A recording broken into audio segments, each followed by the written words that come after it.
So first off, I want to start by, with a show of hands, raise your hand if you have met anybody so far that you did not know before you came to Las Vegas. Okay, and now put your hands back up, and then keep your hands up if you thought that improved your life. Put your hands down if you would have rather had that time back. Okay. So I think these guys understand the power of collisions right off the bat, which is a great place to start. And what I want to do is really open up the conversation on the most simple form. When you really pull down what a city of collisions is, it's basically about idea flow, and it's about cooperation. So I was hoping we could start by just going down and having you guys talk about a time that you had to cooperate with somebody that really wasn't like you. Maybe you didn't even want to work with the person, but something needed to get done that mattered. And talk about some of those strategies, because I think they can be applied to sort of this broader topic as we move forward. Yeah, I mean, it's such a great, important concept that you're raising, because even when you think about within an individual startup, the co-founder relationship is best when the two co-founders are not the same, when they have very complementary skills. That oftentimes also makes it hard because you aren't the same, you don't think the same, you have different ideas and different backgrounds. So in a collisionable city, when you think about bringing people of different walks of life together, you're talking about people who are hackers versus hustlers, people who are business people versus technical people, and ideally people of every demographic and age group, which means young and old, black and white, male and female. We're all very, very different. So the key that I found, in my role at Startup America, I saw this a lot. I would travel around the country and I would meet people who had very different views from me and from their neighbors in their cities. And once they got to a place where they understood that there wasn't right or wrong, it was just different, and that they could see the complementary nature of what they offered each other, then you can get into a place where it isn't a judgment of someone's ideas, but an acceptance that your ideas are different than my ideas, and if we can meld our thinking together, oftentimes we can come up with an even better solution than any one of us would have done on our own. And even at 1776, I see this a lot in my co-founder relationship. My co-founder and I are very different people. I'm a mom, he's not a parent. We're different ages, we have very different backgrounds and different viewpoints, different beliefs, different philosophies, but it works because we respect that the partnership is better because we're different, as opposed to expecting each other to be exactly alike. Okay. So, example of that, having to work with somebody that sucked? Right, yeah. Oh, no, the strategy. Like me. At Galvanize, we have the pretty interesting vantage point because right now we have campuses running in Denver, Boulder, and San Francisco. And each of these communities all have their nuances, right? And even one of the best stories for me is right at home in Denver, because Denver is easy for you because it was sort of easy to coalesce a community because it was home. But most people probably don't realize that I lived in Denver for 16 years, but I actually spent very little time in Denver in the last 14 of them. It wasn't until I had my third child 4 years ago now, his birthday was this week, that I chose to step down from running my other company and spend time in Denver, Colorado, and had this vision of galvanizing, of coalescing the community. And other folks probably don't know as well, I actually own a restaurant group, and the day my son was born, I opened up a restaurant in Denver, Colorado. So everyone in Denver thought I was a restaurateur. There's a fun fact for you. So I'm in Denver, and I'm working on this project called Galvanize. And I'm telling people, and they're like, why in the world is this restaurateur trying to do this tech thing? Who the hell is this guy? And I had a pretty interesting vantage point. So I actually did spend time working with different developers in town. Denver's fortunate to have a very active organization called the Downtown Denver Partnership. But we were literally, I think it was very entrepreneurial led, but we had to collaborate across a lot of moving parts of cities and constituents and different players. And I think, having now fast forward almost 3 years, or the third Denver Startup Week, the activity and organization around it by that outreach of bringing people that could support the ecosystem has made it way more powerful. And I remember sitting with one of my colleagues in Austin a while back. I was hanging out with all these, sort of suits and things. They're like, why are you with these guys? I'm like, I said, if this city's really going to win, these other people need to understand how this works and how they can support it. And anyway, little story. That's good. Yeah, so I agree with both of what you guys would say, but I think the interesting thing for us in Dallas is we were taking this community that was historically very siloed, right? We come from Texas, a place that has a lot of oil and gas and real estate. And so when you think about things like that, you think about boundaries, right? This is my land, this is not your land. This is my oil rig, this is not your oil rig. So people were sort of predetermined to these sort of boundary-driven silos, and Dallas was no different. And so when we came in, we also added that interesting piece that is a part of every entrepreneur, which is ego, or id, if you will. So we had to figure out, how do we bring all these people together, get them to start working together and collaborating, whether it be the city, whether it be other entrepreneurial organizations, whether it be businesses and corporations. And so what we really tried to do was just lead by example. And we said, you know what, let's submit our ego to the better good of the community, start showing and hopefully demonstrating that that collaboration is better than competition, especially when you're talking about entrepreneurial support organizations. Like, when you're talking about traditional business, competition is essential. But when your goal is to help support and build an ecosystem of entrepreneurs, we're all on the same page. We're all going in the same direction. And so we spent a good part of our first year in existence just promoting other organizations, just hosting events in other places, spending our time doing a lot of work so that other organizations could sort of come to the forefront, in the hope that we could literally sort of peer pressure our community into being collaborative. And what's been exciting for us is to see the leadership of these other entrepreneurs come up and actually begin to do the same thing, create their own initiatives, support other people around them, not just us, but the entire community. So I think for us, the ego piece was probably, that exists in all good entrepreneurs, was probably what we had to deal with the most in Dallas. Well, at Work in Progress, our co-working space, we do a lot of events there. And entrepreneurs know that networking and building their network is really important, but a lot of times it's kind of the last thing they want to do. But they come out to the events and they show up and they're there. And I think something that our community does really well is when they're at an event, they're present and they're not looking for the end game. They're not focused on, okay, what can I get out of this relationship? What can I get out of talking to this person? Am I wasting my time because we're working on something totally different? No, they're just there and they're talking with them, because you never know where that relationship's gonna go. So if you stop focusing on what you're going to get out of talking or cooperating with, working with someone, and just being present and just getting to know that person, I think that's the best thing you can do. Okay, so this is perfect. So the next thing I wanted to talk about actually was removing ego from the equation. So a lot of the work that we were doing at Downtown Project came down to a surprising sort of intangible quality. And one of the examples I think about a lot is how, when you think about how Congress just doesn't work anymore, but it used to, like, you can actually correlate that back to the time when they just knew each other, when people from the other sides of the aisle just were at the bar and they kind of knew about each other's family, because it gives you this kind of broader context. And at first we were calculating a lot of how many collisionable hours there are. We broke that down into pieces and how diverse the room was. But there was this sort of almost intangible energy in the room that said, like, are you just open to listening to someone? Like, are you open to letting go of what you think the agenda is or the person you think you need to talk to, and can you just flow into it? So I want to hear about, especially now we'll jump up to kind of more of a city size scale.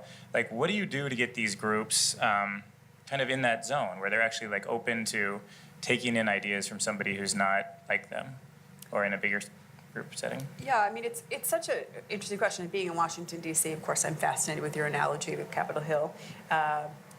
So, we've spent a lot of time thinking about this because there's an emergence of co-working spaces and incubation and acceleration. And the reality is, it's not about the physical space so much as the culture and the feeling and the connective tissue within the space. And, we've taken a really, really hideous brown box building in Washington, D.C. and made it fun and cool.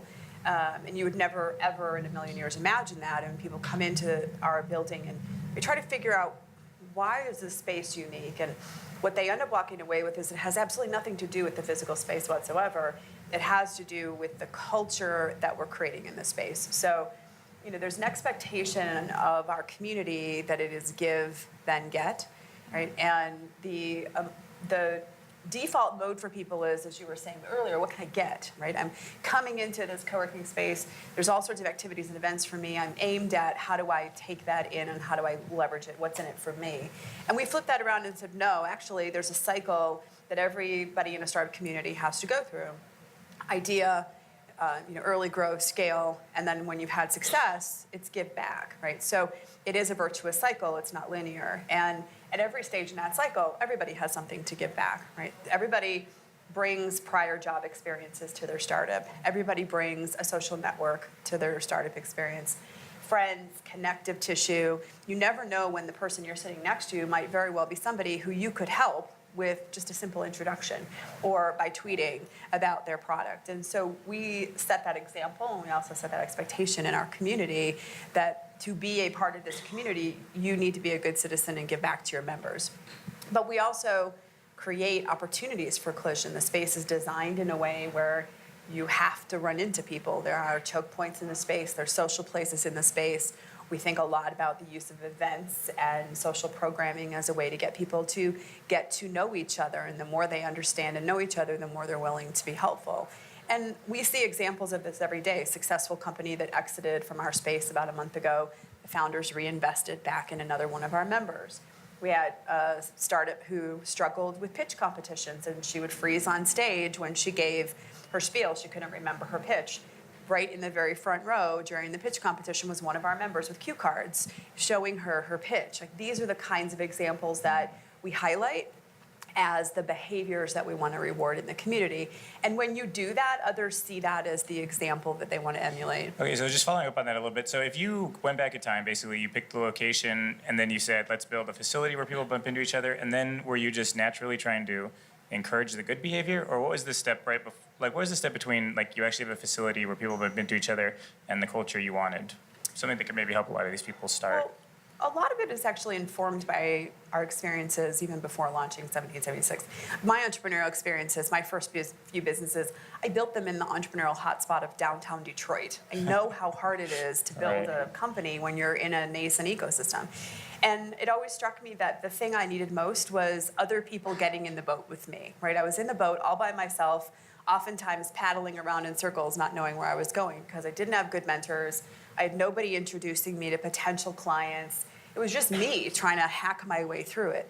And that has stayed with me through my whole career. And at Startup America, I know Trey and others would say, our philosophy that we really espoused was, it is about being part of a bigger thing than yourself. And there's no need to be competitive. This is an industry where I can succeed and you can succeed. Right. So if you understand that fundamental philosophy, why would I not want to be helpful to you? And if I'm helpful to you, you in turn will be helpful to me. It's entrepreneurship. We spend too much time focusing on financial capital when it is truly social capital that is most impactful. Right. My life gets better when we all succeed, That's right. kind of thing. Sarah, I'm going to jump down to you because I would love to have an experience like you did where you were actually in a co-working space where you saw day-to-day kind of the slow interactions that built into companies. Like, what did you learn from that experience that could be sort of applied to somebody who's starting a group and wants to build that good culture? I think the most valuable part of the co-working space is really the connections you can make there. And I think that, yes, it's great when the people, the community builders or the community managers of the space help facilitate those connections, but I think it's even better if the members themselves are the ones to say, hey, you over there, you're working on this, and I think you really should meet this new member.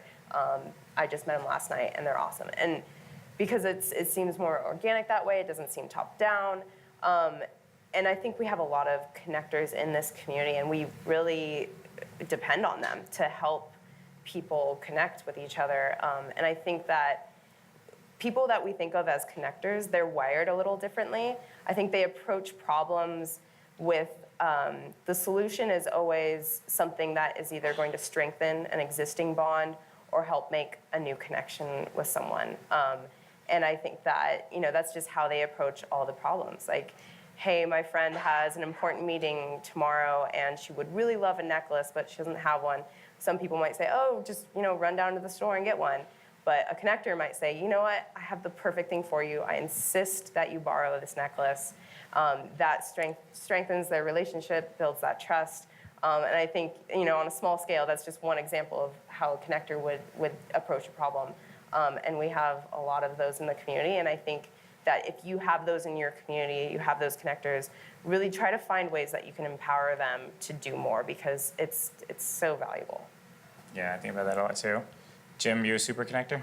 I suppose I might be called that, but you know, ironically, I don't consider myself an extrovert, and I don't consider myself necessarily a master networker. Okay. I think I think networking is hard, and that might seem ironic.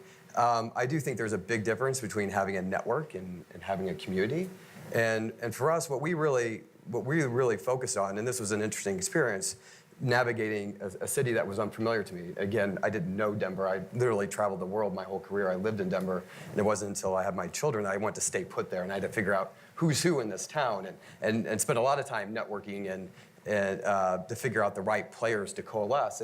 And the way we framed it ultimately is kind of the following. Is we do curate the community, right? We don't let anybody just in our community. In fact, we send dozens and dozens of people away. And sort of the one big filter we send people through is, do you have something to learn? If you don't think you have something to learn, you should not join a co-working space, or maybe you should go to a co-working space, but you shouldn't join a community. Because a community, in our opinion, is the foundation of a group of learners, that you have something to contribute and you have something to learn. If someone comes in and they really are just looking for a great desk and a great space, and they really don't think they have anything to add to the community, they're ultimately, you know, they're not a good fit. They're going to diminish the energy of the community versus expand the energy of it. And so we spend a lot of time curating that first kernel of people. It's like putting the early cranks in a flywheel. Once you start building the right energy, it almost sort of self-sustains itself, right? The right people beget the right people. The community begets the right people. And that community also equates to culture, and culture and community are sort of almost synonymous. But for us, it's really about, are you here to learn? Are you here to grow? And do you have something to contribute and learn from others?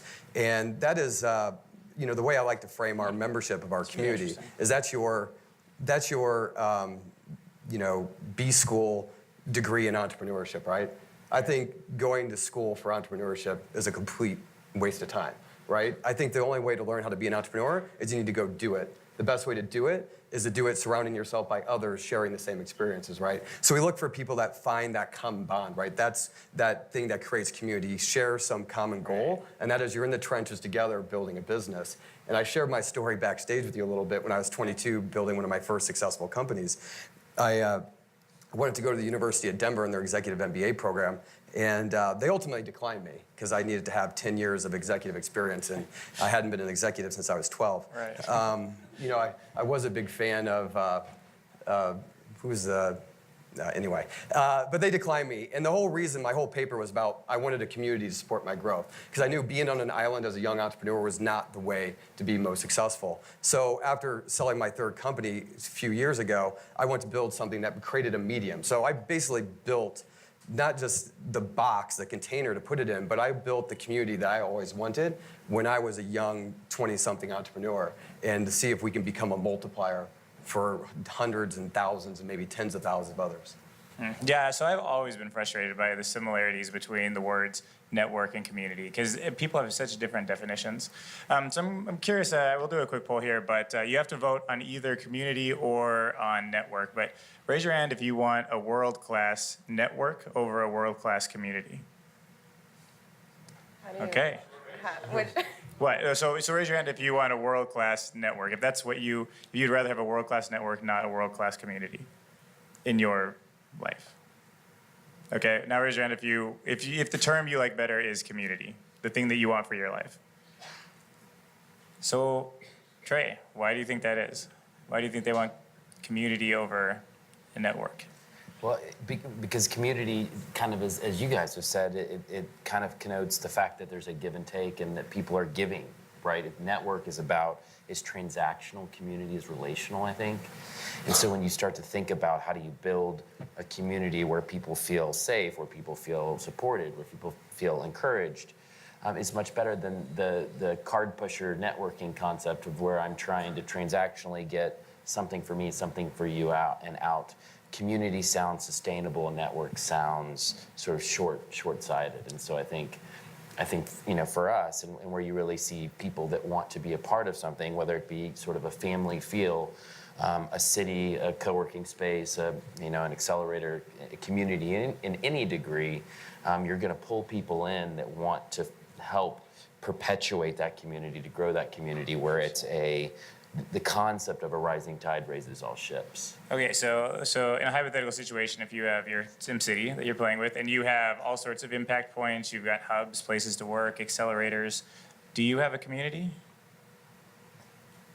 Just because of the buildings? Right, like if you have all of these things where people are working together, is a community automatically there because they're working together, or is there more to it? No, I personally think a community has to be facilitated, has to be nurtured, watered and cared for, just like, in a garden would. And so the idea is, how do you pull these different locations and these different organizations that exist and bind them together by something greater than just an event or a building or an accelerator? And so the concept that we've come up with is sort of building ambassadors, local ambassadors in the community that go out. So we launched this program about 6 months ago that we call the Deck Ambassador Program. And we went out and found, I think the first class had 50 or 60 people that applied. We brought them in, we taught them about the community, sort of educated them to, this is what the Dallas startup community is, and here's the buildings and the locations and the people that exist. Second of all, was push them out into those communities and allow them to get to meet and network to begin to be a part of that community. And the coolest part in the end was building out the idea that we're preparing these ambassadors to go serve for other organizations, right? So if we have, I think Gabriella Draney's here today, but she runs an accelerator in Dallas called Tech Wildcatters. Well, we gave our ambassadors to go volunteer at their pitch day, right? And so forth and so on. Then on the other side of it, we begin to build those ambassadors that will become local liaisons for national organizations. So we now have new tech cocktail ambassadors that came out of that program. We have co-founders lab ambassadors that came out of that program. And they're beginning to find the things that they're passionate about so they can serve the community in that way. But in addition to that, they're sort of demonstrating out what community looks like. And when you see somebody else spending their time that's just as valuable as your time, supporting and serving your organization, you're more likely to do the same around. And so I think there's an action piece to community that's really positive, that pulls together the cool different things that are going on, which we have a lot of cool things going on, but we also have 2 or 3 events a night. So you could go crazy on all the events. It's really where's the bite, where are the arms that reach out from an organizational event to take the community to another level. Right. So that's a lot of what you were saying about like give first, and that's interesting. I haven't heard this ambassador kind of answer before, but I'm curious what same kind of question when you have groups of people that are working together, they're talking with each other, but how do you turn that into a community? Yeah, I think it is about being purposeful on multiple layers. So one is thinking about a commonality within the community. So you talked about sort of your criteria, making sure that the people that are coming together in the community have a shared sort of objective or common set of interests so that they all feel like they're pulling in the same direction. So in our case, it is that you're trying to build a highly scalable enterprise, ideally in an industry that is meaningful. So education, health, transportation, energy, things where Washington, D.C. can be helpful to a company. We are purposeful about sort of collectively across the community, making sure that we introduce new members to the rest of the community. So we have a new founder night once a month where we bring in a really successful, iconic entrepreneur. They do a talk, but all of our new members get up and give a 1-minute pitch so people know who they are, because it's hard to be part of a community if nobody knows you. So getting a chance to introduce themselves to the community, and then an opportunity for others in the community to come up and offer help and get to know them. We also do it on smaller scale. So thinking about, I spend once a quarter as many days as necessary to meet with as many of our members as want to have a meeting with me so that I can get a good handle on what is it that they're trying to accomplish, who do we have in our extended network that we could introduce them to, so that we set that example that our objective is to help you grow. If you don't grow, what we do is not meaningful or impactful. So once they see us doing that, they're more willing to do that with other members. I will say, though, one of the things we spend a lot of time thinking about is how to have community transcend geography. And again, sort of coming back to my experiences in Detroit, we feel strongly that if you are a high growth, high potential entrepreneur, you're starting to get traction with your business, you shouldn't be constrained by the people in your local physical geographic community. It's why we've reached out to a number of our fellow panelists to create what we call the Startup Federation. This idea that we're all part of a global startup community. You might physically live in one city, but you shouldn't be constrained by getting help just in that city. So I actually think it is a combination of community plus network. If we can master those two concepts really well, then any sort of seed that starts to become a beginning of a tree can literally get help from any ecosystem across the world. But it all comes back to this concept that we have to believe that a rising tide raises all boats. I can give to you without an expectation of getting something back to you, because in the end, when I sum it all up, I will have gotten as much or more than I gave. And that's the fundamental philosophy behind the Startup Federation, and frankly behind everything we're doing with our Challenge Cup and a number of our programs at 1776 is literally just identifying the most promising companies and saying, how can we help you? We live in the most connected city in the world. Washington, D.C. has more connection. It's the currency of our entire city. So how do we bring those connections to you as opposed to expecting you to come to our city physically? So I think it is a combination of being part of a local community that is purposely thinking about what do you need and how can we help you get that, whether that's education, connection, capital, introductions, moral support, your company failed and now you need a new job, whatever it is, but also being connected into the bigger whole, because we have much more in common than we have different. Gotcha. And that doesn't, let me interrupt, that doesn't have to just stick to startups and startups. So when we started the deck in Dallas, I went to DC, sat down with Evan, her co-founder, and he literally said, this is how we're doing it, this is our plan, this is our financials, this is everything.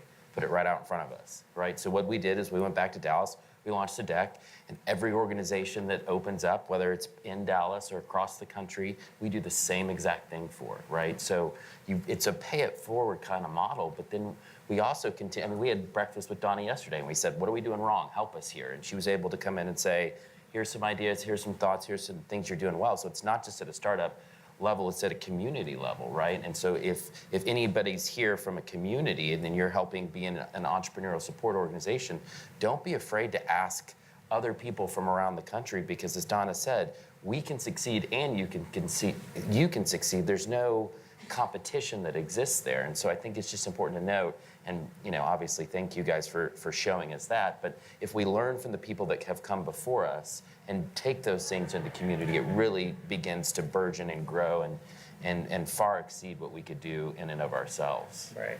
Okay, so we've been talking a lot about how to build these kind of communities and these connected cities, and they have lots of collisions in them. But let's switch the conversation over to what the advantage of this is. So if you have a city that's connected, if you have a community that's connected where I know the names of most people, I understand what they need out of the world, and I can kind of search my brain for it, what can come from this? So I know, so one of the things, so at the Downtown Project, we, like a lot of the kind of collision work that we were doing was built on top of work that Alex Pentland, a professor at MIT, sort of pioneered about idea flow. And it's this really interesting concept where you say that there really isn't these good ideas and there's bad ideas. There's just ideas that have 100 revisions to them, 1,000 revisions to them, and millions and millions and millions of revisions to them. Like the iPhone is nothing but the Newton with so many tweaks to make it work. A car is nothing but the Model T, but with so many tweaks that have made it safer and stronger and faster that it is now much more reliable and it's a much better thing, but it's still kind of that same thing. So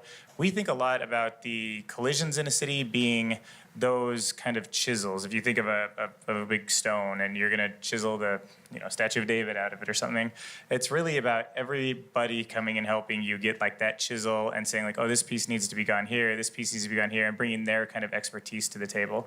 But I wanna say, like, I think about that a lot, and I think I wanna walk around in a city where people can search their brain. I know that I wouldn't mind more brain cells. Like, it would make my head up bigger, it would make my brain work better, so why not leverage that fact by all of us working together? But talk to me, what do you think the advantage of these connected cities are, these connected groups, these connected organizations? I mean, I think your example of chiseling is a good one. When you're an entrepreneur, the hardest thing is you don't know what you don't know, right? So you're on a path, and your path is determined by the experiences you've had and the people around you. And if you don't have an extended community of people with different experiences and from different walks of life, you have a limited viewpoint of what the potential could be in your idea. And we've spent a lot of time thinking about how do you move from I'm looking inward to I'm looking at my peer group to I'm completely talking to a group I would have never fathomed to talk to, right? Because it's literally about opening yourself up to the broader set of connections. And in our small way in Washington, D.C., if you think about the various swim lanes that we have in D.C., we have the corporate community, we have the government community, both the actual political elected officials as well as the agencies. We have think tanks. We have every association known to mankind and then some. We have all of the embassies, international groups, and trade groups. And yet, none of those organizations, if you were to go into a room this size and you would say, how many of you have ever been asked to come and mentor a startup? No one in the room would raise their hand, right? And that's a shame. That's a huge lost opportunity. Right. So then when I would say, well, how many of you would be willing, if I asked you, to come and spend a half an hour with an interesting startup? Every hand in the house goes up, right? So that's the opportunity that we have to create collisionable cities. And that's not unique to DC, that's every city. You think about whether your corporations are engaged, whether every entity and organization that's in your local community feels an imperative to come and help a startup. And it's very data-driven in our mind. If you look at the Kauffman Foundation data around creating job growth, all of the net new job growth in our country the last 30 years has come from high-growth startups. So if you believe the data and you want high-growth jobs for the future, it's an imperative to really come out of your sort of closed network and get engaged. And the great part about groups like Galvanize and DEC and 1776 and others is that we provide the X start here on the map for people, right? Which is oftentimes hard for people to know, right? Even if they felt inclined, even if it was visible to them that there were startups in their community, even if they felt sort of the urge to come out and mentor, most people have no earthly idea how to do that, right? So what these communities can do is shortcut that cycle, make it visible by celebrating what's going on, make actionable opportunities for people to engage, and bring people from all walks of life in to mentor startups. It's not just about serial successful entrepreneurs who have something to offer. Every corporate executive in finance and legal and all the subject matter expertise and in their industry has something to offer to startups, even if it's just moral support or who's in their LinkedIn network. So, really being able to take advantage of that broader set of connections so that the startups that really start to have potential are surrounded by a group of people who aren't saying, hey, good luck with that. They're really saying, how can I help you? Who do you need to meet, and can I introduce you to that person, right? And we think there's a financial and economic imperative to do that. Right. All right, Jim, what's the advantage? Connected city? Oh, excuse me. The irony of that actually is tomorrow morning I'm speaking at IBM's big Watson event. I don't know if everyone's familiar with Watson. It's their cognitive computing platform, right? So we're making machines super duper smart, right? And a big part of Watson is about tapping into this amazing computing power, right? Cognitive computing, which is basically about how computers can literally start to think like humans. But the way these systems really work, actually, they're trained by humans, right? You got to feed it data. And what's going to differentiate us from machines, or what does differentiate us from machines, is that a computer is amazingly good at doing incredible computational problems, right? It can suck in mass amounts of data and make all the connections between these tremendous amounts of data. But what a computer is not good at doing, a machine is not good at doing, is asking what is the right question, right, to solve, or to make a connection between them. So, ironically, I'm going to talk about the future of cognitive computing, but I want to intersect that with what I've been talking about in terms of human innovation ecosystems. Because as much as we become incredibly sophisticated around machines and data and computational capabilities, and it's called the Allen curve in terms of having WebExes and Skypes and Google Hangouts and all this stuff, the more we become digital, the more we actually crave human-to-human connections.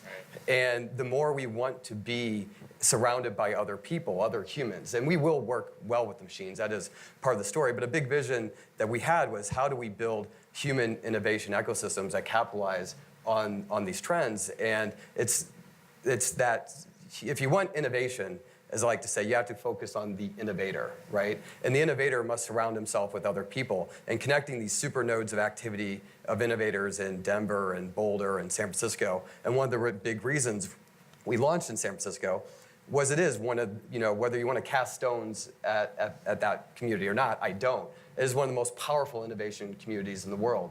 More venture capital is deployed in 94105 zip code than anywhere on the planet. You want to tap that innovation, and you want to tap the power in DC, and you want to tap the power in Vegas and Detroit. You want to bring all these super nodes together. So I think it's, the more we become digital, the more we crave human-to-human interaction. And, at a city level, it's one thing, we kind of have a box within the box, right? We have a container within that to make it even more dense. Because I think one of the things that we have to talk about, if you want collisions to happen, you have to have density, right? Collisions don't happen if you have people spread out across 50 square miles of suburban area, right? You have to create a box where everyone can actually bump into each other. We can have this coalition of innovators, because that is where the good shit will happen, right? As much as we have this crazy compute power, we will change the world by working together and working with the machines. Okay. And so to piggyback something that Donna said, we are very focused on this idea of the collisions with the mentors, because we often say that we don't think that entrepreneurship is an intellectual thing, it's an experiential thing. And if you've never built a company before, it doesn't matter how smart you are, you can still be successful, but you don't know what you don't know. And so we have to bring along these mentors to help, if you're willing as a startup to listen to the people that have been there and done that. We always talk about, if I walk out of this room and 9 times in a row I walk into the wall rather than go out the door, the 10th time I'm going to get out that door and I'm never going to run into the wall again. And so who does make up your mentors, right? And it could be people who have built and sold companies before. It could be subject matter experts inside of corporations. It could be academics. It could be a whole bunch of different groups of people that can come in. But if we can teach startups and entrepreneurs to recognize that it's not about whether or not somebody knows your particular business better than you do. It's about learning from the people that have been before, the people that have made the mistakes that you're going to make, that will cost you time, that will cost you money, that will cost you co-founders, go on and on and on.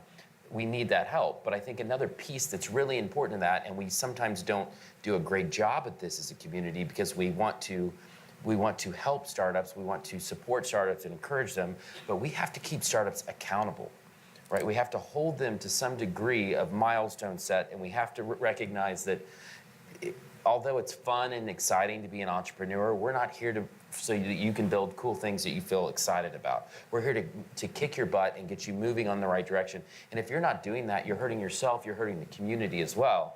So that additional piece that I think those mentors have to have is not being afraid to look at you and say, you need to get your crap together. You said you were going to be here 6 months ago, and you're still you're constantly rejuvenating your product, and you won't actually launch it. So how can we bring together that encouraging, supporting side with the accountability side to make sure that we're pushing these highly scalable businesses to reach their actual potential?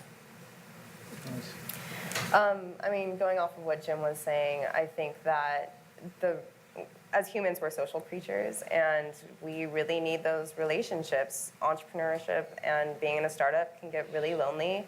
It's a roller coaster. It's frustrating. And having meaningful relationships can make a huge difference. There's something to be said. There's lots of studies that say that meaningful relationships is by far the one thing that will make you live the longest and be the happiest.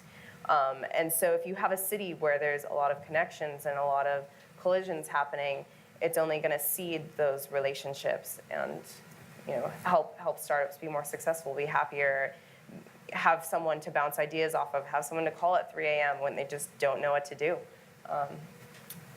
Yeah, and one more layer to that is that I have seen from the experience we had that when somebody succeeds and there's like a shared energy of success, not like most people are like, I lost my job and then I've got a great community. They came in and helped me get another one. But there's this other side to it, this sort of positive side that I think gets overlooked a lot, which is that when someone succeeds, everyone around them sort of celebrates, and everyone around them sort of gets inspired in this really deep way where they're like, oh my gosh, that person was just like me.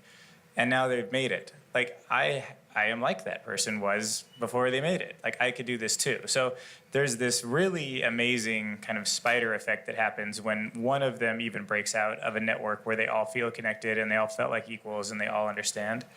But so the Watson thing like just totally got to me. But so machine learning, you're teaching a computer, you're programming a computer to go try a bunch of things and remember things that worked and forget the things that didn't. Is there anything that they've learned when they were working on Watson that we could apply to a city that could actually be thought of as like the way it finds the right question that we could kind of maybe take away from this? You know, I'm sure the IBM folks would like to say it does. Okay. You know, the interesting thing is about this, all these, this cognitive power and this compute power and the access to the abundance that is taking shape, it's still a machine. It actually is only as smart as what you feed it and then what questions you try to make. It can sift through more data than we can, hence why it can beat someone at chess, right? The whole game of chess is about thinking as many moves ahead as possible. A computer can think through far more many moves at one time than the human brain can. And now that at the intersection of compute power has reached its, you know, everyone is holding a device in their pant pocket now that can beat the best chess master in the world. So, you know, again, the computer is limited until what we actually feed it. And that leap in terms of it being sort of self-thinking, it is going to be making connections on its own, but it still is working with doctors to make a better cancer analysis, right? So it's studying the journals, it's looking at all the other patients that have treated. So it can scan tens of thousands of patient records. It can scan tens of thousands of journal articles where one doctor or even a team of doctors might take them 2 years to get through the data that Watson can get through in probably about 90 seconds, right? But we still, you know, work with the machine to basically still take all that and analyze what is the best treatment for this particular patient on this particular diagnosis. I think this is really fascinating. We live in extremely fascinating times. Yes, that is very, very true. Okay, so we're down to the last 4 minutes. I'm going to give each person 1 minute, but I want to give you a chance to just say the thing that you think is most important about building a collisionable city. I want you to not feel like you have to be on a certain topic, but you know, we've all had a lot of experiences. You have a lot of different experiences. But what's maybe the key takeaway that you think the audience would like to know about? So I think we haven't touched on one thing that I think is really, really important, which is celebration. So when I would travel across the country with Startup America, every city I went into, I heard the exact same thing in every city, which is there's more going on in our city than people realize. And it was sort of a bemoaning of why can't we get more attention, more capital, more talent, more whatever. And what I came to realize was that if you actually look at what the root of that complaint is, it's lack of celebration. So lack of visibility of what's going on. And that's why density becomes so important. Density is important because it increases the odds that you're going to run into somebody who has a meaningful connection for you or a meaningful set of information for you. But it also creates a clustering effect that makes the community more visible. So at 1776, what we found was when we looked, before we ever launched and we started thinking about this concept, and we were asking ourselves, are we crazy to do this? We went on AngelList and we did a search for how many companies in the greater Washington, D.C. area were raising capital on AngelList, and then actually within the District of Columbia, how many were there? And we were blown away at the numbers because there was no way to touch and feel those startups. Even if you wanted to mentor, there was no way to know where they were. Okay, just in the interest of time, I want to jump to Jim too. Make sure everybody gets a minute or so. Sure. Super quick. Maybe somewhat off topic, but I think there's probably a lot of aspiring entrepreneurs in the room, which I hope there is, which is a great thing. Everyone, you are in an interesting time, like I was just saying. It's Aspiring a fascinating entrepreneurs? time. Any aspiring entrepreneurs here? Yeah, you're right. We live in a very, very interesting era, and a very interesting time. I think it's a very exciting time. But at the same time, I just want to remind everyone that don't get distracted by the noise, right? It is still incredibly hard to build a sustaining, successful business, right? Super easy to create an app and build a startup. The costs are low, it's easy. But to build a world-class, world-changing business is hard stuff, and be in it to persevere and make something meaningful, and don't let the noise distract you. Hey, signal the noise. Right, Trey? So my favorite quote is from Harry S. Truman. He says, "There's no limit to what can be accomplished if it doesn't matter who gets the credit." And I think that you take that back and look at your collisionable city and you recognize, and we talked about ego before, but you recognize if the city and the entrepreneurs in the city are the important part of the equation, and you keep that in mind, then it doesn't matter whether you get credit for this or you get credit for that. The idea that when we first got started and you hear around the country all these people say, well, our organization is the hub of the community and everybody else is the spokes. The bottom line is the entrepreneur is the hub of the organization, of the city, and we are all the spokes, the entrepreneur support organizations. So I think you have to get out there and you have to support a community that's bigger than yourself. You have to submit to the fact that it's not just about you. You have to celebrate the successes as well as the failures. You have to create a community where people feel empowered to think and dream and try and grow and fail and do it again. And that we all have a role to play, no matter what your background is, no matter what your experience is, we all have something to contribute to that community. And I promise, and we're seeing this tenfold in Dallas, that if you give, what you get back is 10 times better. It's the whole concept of when you were a little kid and your mom said it's always better to give than receive. I think that's an important thing to remember. Great. I mean, everything you guys said, definitely, but also as entrepreneur support programs, remember that you're setting an example for these startups. And so if you have a culture that's open, that's collaborative, that's friendly, give before you get, then you're going to help seed that in the startups and help show by example that this is what the community is about and that's what's celebrated there and that's what is going to help everyone be successful. It's awesome. I'm just tickled by this conversation. I think it is so fun talking about this, and I know it's nerdy, but I really appreciate you guys coming out. I hope you guys learned something. Let's give a round of applause for it.